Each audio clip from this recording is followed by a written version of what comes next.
The challenge with coaching. The typical response we get from managers is, I don't have time to coach. I'm so busy. I wear a lot of hats. Now, while this is true for many managers, I think it's really a smokescreen for the major reason is they don't know what to say.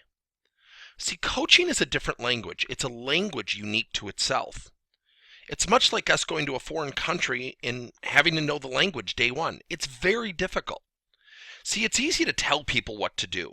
It's easy to bring them into our office and give them constructive feedback and then actually assume it works. The real challenge is time, but the real challenge after that is teaching managers what to say and indoctrinating it into cultures. So when we look at a simple diagram like this one, and we look at an organizational structure, ultimately, everybody says you should start with the executive team, when in reality, that's probably not going to happen. Now, I can tell you from our experience, the most success we've had is when the top management gets involved. There's just no getting around it. But initially, getting them involved as a first step can prove to be very difficult. But then when we go to the directors and the vice president levels, they're also very reluctant, and what they tend to do is push it down to managers. They need to coach. But as you can see on the right side of this diagram, what if we looked at this problem differently? What if we strategically pushed coaching upward? Let me explain. What if we taught employees how to be coached? What if we taught employees and managers how to seek coaching? See, I believe while time is an obstacle for many people, I believe many managers, especially as you go up the organizational chart, will be more and more less inclined to have coaching conversations or schedule their time because it's something that is so new, it exposes them, and it can be very difficult. That's not a shot that they're bad people, but rather that we have to position them to have those conversations. So what do we get?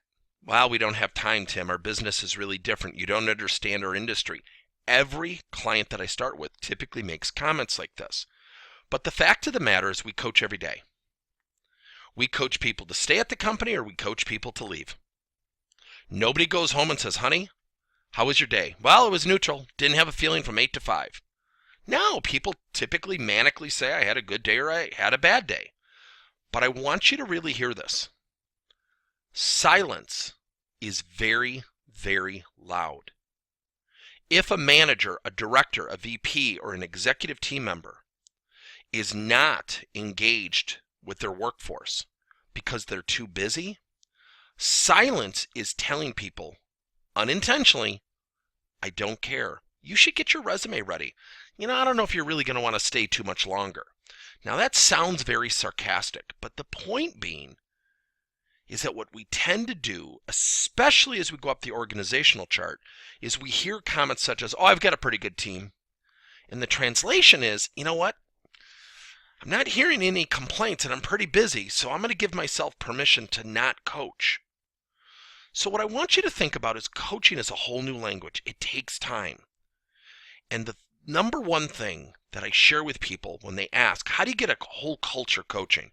I said, you have to have your top executive team involved. There's no getting around it. I can give you 2 great case studies of organizations where their top executives are involved till this day, 10 plus years later. And that sends a message to the VPs and the directors, you have to coach.